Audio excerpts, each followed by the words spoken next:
जिस्म को छेड़ते थे। ससुर मेरा पीछे पीछे रहता था, बहुत कोशिश करता था। मैंने नहीं ये काम करने दिया, मारते पीटते थे, जुल्म करते थे। वो कहता था मेरे साथ लेटो। आपके शोहर को पता था? जी पता था, वो भी साथ ही मिला हुआ था, चोरियां भी साथ ही मिलकर सब कुछ करते थे। अस्सलाम वालेकुम नाज़रीन, मैं हूं एडी मलिक और इस वक्त मुरीद के की एक बेजारो मददगार जो एक फैमिली है वो मेरे साथ मौजूद है। हमारी बहू बेटियां ससुराल में या तो मारी जाती हैं या फिर ससुरालियों की नाजेबा हरकत का या फिर उनकी दरिंदगी का निशाना बन जाती हैं। क्या हमारी बेटियों की इज्जतें इतनी मामूली हैं कि जिसका दिल करे वो उसको तार तार कर दे? मेरे साथ एक बहन हमारी मौजूद है जिसने अपनी गोद में अपना लखते जिगर उठाया है, लेकिन उसके ससुराल में उसके साथ क्या कुछ होता रहा और क्यों आज ये आपके सामने आकर आपको अपनी दुख भरी कहानी सुनाएगी। और फिर उसके बाद हमारे मुआशरे में जो ससुरालिये आज इतने जालिम बन चुके हैं, आखिरकार इन जालिम ससुरालियों के खिलाफ कब कानून हरकत में आएगा। इस खातून के साथ ससुराल में क्या कुछ होता रहा, इसके ससुर क्या कुछ करते रहे, आज हम इन्हीं की ज़ुबानी जानते हैं कि इनके साथ ये वाक़या कैसे पेश आया और आज ये मदद के लिए आपके सामने क्यों बैठी है। बहन, क्या नाम है आपका? अरूज फातिमा।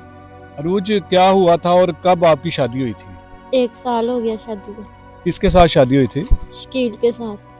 तो फिर क्या होता रहा आपके ससुराल में आपके साथ? वो गलत हरकतें करवाते थे और मेरी सास भी करती थी, मुझे भी कहती थी करो। मेरा मियाँ मेरा ससुर सारे गलत काम पे लगे हुए थे।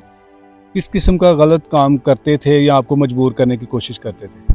जिस्म को छेड़ते थे। ससुर मेरा पीछे पीछे रहता था, बहुत कोशिश करता था। मैंने नहीं ये काम करने दिया, मारते पीटते थे, जुल्म करते थे। इन सारी बातों का जो हरकत आपके साथ आपके ससुर भी करते रहे थे, आपके शोहर को पता था? जी पता था, वो भी साथ ही मिला हुआ था, चोरियां भी साथ ही मिलकर सब कुछ करते थे। बताती थी, उल्टा मारते थे, कहते थे जो मेरी माँ बाप कहते हैं वही करो।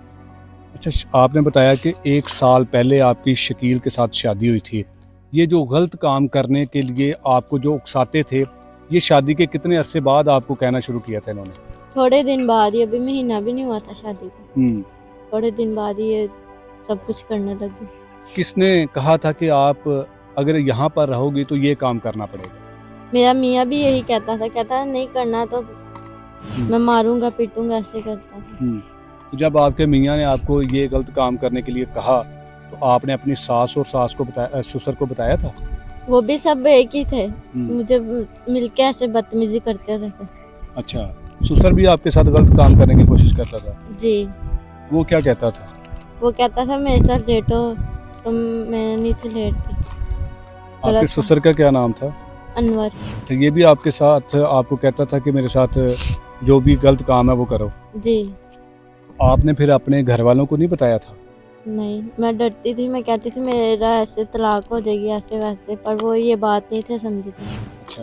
फिर मैं इधर छिला नहा के आई थी, फिर मैंने अपने माँ बाप को बताया था बदतमीजी। इधर भी उन्होंने गालियाँ बहुत कुछ करके गए थे। रात रही थी, उन्होंने कहा सुबह हमारे साथ ही घर चलो। मैंने कहा मैंने रहना है, तो नहीं थे रहने देते।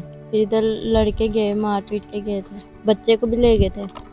कौन लेके गया था आपके बच्चे को? यहाँ पर आके मारपीट किसने की थी? तीनों माँ बेटे थे। वो मेरा बच्चा ले गए, इसकी चीजें वगैरह सब कुछ ले गए थे।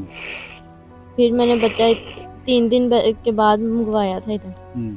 अब फिर वो बच्चा छीनने की कोशिश कर रहे हैं। अच्छा। उसको भी, और दोनों बच्चे मेरे ले जाना चाहते हैं। तो आपने अरूज अपनी वालिदा को उसी टाइम उसी वक्त क्यों नहीं बताया था जब आपको सबसे पहले आपके शोहर ने गलत काम करने पर लगाने की कोशिश की थी? मैं यही कहती थी बताऊंगी तो लड़ाई पड़ेगी, ऐसे वैसे मैं अपने घर ही रहती हूँ। पूरा साल मैंने कोई बात नहीं इनको बताई, पर अब छिला नहा के आई, अब भी नहीं थे रहने देते। अच्छा। फिर मैंने सब कुछ इनको बताया था। आपने उनकी बातों में आकर कोई किसी किस्म का गलत काम तो नहीं किया? नहीं, बस वो यही कहते थे कि गलत काम करो? जी।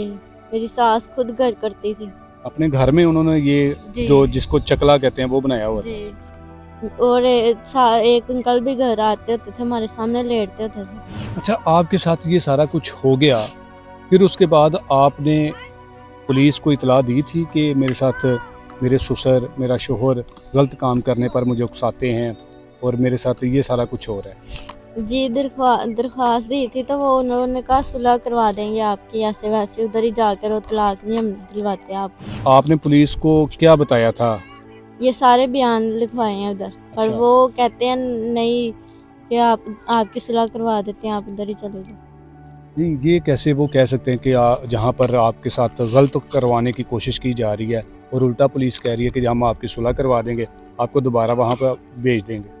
वो इधर ही चौंके है, वो लोग कह रहे हैं वहाँ दरख्वास्त लिखी हुई पड़ी हुई है। नाज़रीन, ये अरूज की कहानी आपने सुनी है। अब अरूज की वालिदा भी हमारे साथ मौजूद है, हम उनसे असल वाकया जो है वो पूछते हैं। ਜਦੋਂ ਤੁਹਾਡੀ ਧੀ ਦੇ ਨਾਲ ਇਹ ਸਾਰਾ ਕੁਝ ਹੁੰਦਾ ਰਿਹਾ ਸੀ, ਤੁਹਾਨੂੰ ਸਿਰੇ ਤੋਂ ਪਤਾ ਨਹੀਂ ਚੱਲ ਸਕਿਆ ਵੀ? ਸਾਡੇ ਬਹਿਣ ਦਾ ਮੌਕਾ ਨਹੀਂ ਸੀ ਦਿੰਦੇ। ਠੀਕ ਹੈ, ਜਦੋਂ ਜਾਣਾ ਇਹਨੂੰ ਕੋਈ ਨਾ ਕੋਈ ਕੰਮ ਲਾ ਦੇਣਾ, ਕੋਈ ਨਾ ਕੋਈ ਫੋਨ ਕਰਦੇ ਸੀ ਤੇ ਉਹਨਾਂ ਆਵਾਜ਼ ਓਪਨ ਕਰਕੇ ਗੱਲ ਕਰਵਾਉਂਦੇ ਸੀ। ਕੱਲੀ ਨੂੰ ਫੋਨ ਨਹੀਂ ਸੀ ਦਿੰਦੇ। ਹੁਣ ਇੱਕ ਦੋ ਦਫਾ ਮੇਰੇ ਨਾਲ ਕੋਈ ਗਈ, ਉਹਨੇ ਮੈਨੂੰ ਕਿਹਾ ਆ ਜਾ ਅੰਦਰ, ਚੱਲ ਆ ਜਾ ਅੰਦਰ ਆ। ਜਦੋਂ ਜਾਂਦੇ ਆਂਦੇ ਸੀ ਇਹਨੂੰ ਪਹਿਲੇ ਸਮਝਾ ਦਿੰਦੇ ਸੀ, ਉੱਥੇ ਜਾ ਕੇ ਗੱਲ ਨਾ ਕਰੀ, ਨਹੀਂ ਤਾਂ ਕੱਲ ਨੂੰ ਅਸੀਂ ਤੇਰੇ ਬੁਰੇ ਪੇਸ਼ ਆਵਾਂਗੇ। ਅੱਛਾ, ਇਹ ਕੌਣ ਕਹਿੰਦਾ ਸੀ ਇਹਨੂੰ ਕਿ ਤੂੰ ਕਿਸੇ ਨੂੰ ਗੱਲ ਨਾ ਕਰੀ? ਇਹਦਾ ਅਨਵਰ ਸੋਹਰਾ, ਇਹਦੀ ਸੱਸ ਪੱਕੀ ਪੜਾ ਕੇ ਕਰਦੇ ਸੀ। ਅੱਛਾ। ਇਹਨੇ ਸਾਨੂੰ ਨਹੀਂ ਦੱਸਣਾ, ਆਣਾ ਮਿਲ ਮੁਲ ਕੇ ਚਲੀ ਜਾਣਾ। ਅਸੀਂ ਮਜਬੂਰ ਔਰਤਾਂ ਵਾਂ, ਜਦੋਂ ਇਨਸਾਨ ਔਰਤਾਂ ਮਜਬੂਰ ਹੋ ਜਾਂਦੀਆਂ ਨਾ, ਸਿਰਫ ਪਾਣੀ ਲੱਥ ਜਾਂਦਾ ਹੈ। ਸਾਡਾ ਕਾਨੂੰਨ ਸਾਡੇ ਨਾਲ ਨਹੀਂ ਬਣਦਾ ਪਿਆ। ਮੈਂ ਨਾ ਬੱਚਿਆਂ ਪਿੱਛੇ ਮੇਰਾ ਦਿਲ ਰੋਂਦੇ ਨੇ। ਆਂਦੀ ਅਸੀਂ ਜਿੱਤੇ ਵਾਂ, ਅਸੀਂ ਸਾਡੇ ਨਾਲ ਬੰਦਾ ਨਹੀਂ ਕੋਈ ਰਲ ਸਕਦਾ, ਕਾਨੂੰਨ ਨਹੀਂ ਰਲ ਸਕਦਾ। ਅੱਛਾ, ਹੁਣ ਤੁਸੀਂ ਪੁਲਿਸ ਨੂੰ, ਜ਼ਾਹਰੀ ਬਾਤ ਹੈ, ਇਹਨਾਂ ਦੇ ਖਿਲਾਫ ਕੋਈ ਦਰਖਾਸਤ ਵੀ ਦਿੱਤੀ ਹੈ ਤੇ ਪੁਲਿਸ ਕੀ ਕਹਿੰਦੀ ਹੈ ਕਿ ਇਹਨਾਂ ਨੂੰ ਪੁਲਿਸ ਕਾਰਵਾਈ ਵਾਲੇ- ਕਰਾਂਗੇ? ਪੁਲਿਸ ਵਾਲਿਆਂ ਨੇ ਰਾਤੀ ਵੀ ਆਖਿਆ, ਅਸੀਂ ਰਾਤੀ ਗਿਆ ਸੀ, ਉਹਨੇ ਹਾਂ ਸੁਲ੍ਹਾ ਕਰਵਾ ਦਿਓ, ਗੱਲਾਂ ਪਿਛਲੀਆਂ ਨਾ ਕਰੋ। ਕੋਈ ਨਹੀਂ, ਗੁੱਸੇ 'ਚ ਗੱਲਾਂ ਕਰ ਦਿੰਦੇ ਨੇ। ਇਹ ਮੇਰੇ ਬੱਚੇ ਦਾ ਉਹਨੇ ਕਿਹਾ 20,000 ਮੈਨੂੰ ਦੇ, ਮੈਂ ਤੇਰੀ ਮੁਲਾਕਾਤ ਕਰਵਾਵਾਂਗੇ। ਅਸੀਂ ਕਿਸ ਤਰ੍ਹਾਂ ਦਾ ਯਕੀਨ ਕਰ ਸਕਨੇ ਹਾਂ? ਅੱਛਾ ਮੇਰੀ ਭੈਣ, ਤੂੰ ਕੀ ਚਾਹਨੀ ਹੈ ਕਿ ਕੀ ਹੋਣਾ ਚਾਹੀਦਾ ਅਗਰ ਉਹ ਉਹ ਤੁਹਾਡੇ ਕੋਲ ਸਾਰੇ- ਮਾਫੀ ਮੰਗ ਲਵੇ ਕਿ ਇਹ ਕੰਮ ਮੈਂ ਨਹੀਂ ਕਰਵਾਵਾਂਗਾ ਜਾਂ ਤੂੰ ਇਹ ਕੰਮ ਨਹੀਂ ਕਰੇਂਗੀ ਤੇ ਵਾਪਸ ਆ ਜਾ ਤੇ ਚਲਾ ਜਾਏਂਗੀ ਵਾਪਸ? नहीं मैं नहीं जाना चाहती वापस। ਹਾਈ ਕੋਰਟ ਚਲੇ ਗਏ, ਸਾਡੇ ਖਿਲਾਫ ਗੱਲਾਂ ਕਰਦੇ ਪਏ ਨੇ, ਸਾਡੇ ਖਿਲਾਫ ਪਰਚੇ ਕਰਵਾਉਂਦੇ ਪਏ ਨੇ। 1 ਲੱਖ ਰੁਪਇਆ ਲਾ ਕੇ ਨੱਸ ਗਏ, ਜ਼ੇਵਰ ਲਾ ਕੇ ਨੱਸ ਗਏ। ਜਿਹੜਾ ਮੈਂ ਨੂੰ ਪਾਇਆ ਉਹ ਮੈਨੂੰ ਦੇਣ ਨਾ। नाज़रीन, ये मेरी दोनों और माँ की- बेटी की वो कहानी थी जो ससुराल में आजकल आए रोज इस तरह के वाकयात हो रहे हैं। और जब किसी को इंसाफ नहीं मिलता, जब किसी की इज्जत महफूज नहीं होती, तो फिर वो मीडिया का सहारा लेती हैं। इन्होंने, इन गरीब लोगों ने जब अपने मुतलका पुलिस स्टेशन राब्ता किया तो वहाँ पर हमारी जो पुलिस के अफसरान हैं उन्होंने इनसे कहा कि हम आपकी सुलह करवा देते हैं, पिछली बातों को भूल जाएं। लेकिन आप ये इमेजिन करें कि जब ये बच्ची किसी की बात मानकर वहाँ पर चली जाएगी, आज तक इसने अपनी इज्जत को महफूज रखा है, जो कि इसका शोहर या फिर इसके ससुराल वाले ऐसा बिल्कुल नहीं चाहते थे। वो चाहते थे कि ये लड़की धंधा करे और हम इसके कमाई खाएं। और जो हमारे कानून नाफिज करने वाले अदारे हैं जिन्होंने इस तरह के वाकयात को कंट्रोल करना होता है, अगर ऐसे वाकयात को कंट्रोल नहीं किया जाएगा तो फिर ऐसी हमारी बेटियां ससुराल में खुदकशी कर लेती हैं और फिर इन्हीं के ऊपर इल्ज़ाम लगा दिया जाता है। लेकिन आज ये ज़िंदा सही सलामत आपके साथ, आपके सामने बैठकर अपनी इज्जत का जो है वो तहफ़्फ़ुज़ मांग रही है, हमारे कानून नाफिज करने वालों से भी, आपसे भी, हमसे भी।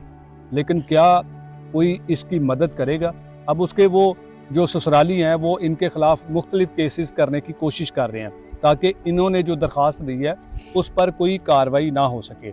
इनका मासूम छोटा सा बेटा जो इनकी गोद में है, और इसने ये बताया कि मैं आज तक तो अपनी इज्जत को महफूज कर चुकी हूँ, मुझे नहीं लगता कि दोबारा मेरे साथ वहाँ पर क्या होगा अगर मैं चली गई। मैं आपसे आखिर में सिर्फ इतना सा मुतालबा करूँगा कि आखिरकार कब तक हमारी बेटियाँ ससुराल में बेमौत मारी जाएंगी, या फिर कब तक हमारी बेटियाँ ससुराल में ऐसे हवस के पुजारी ससुरालियों की हवस का निशाना बनती रहेंगी। इजाज़त चाहूँगा लाली के पास।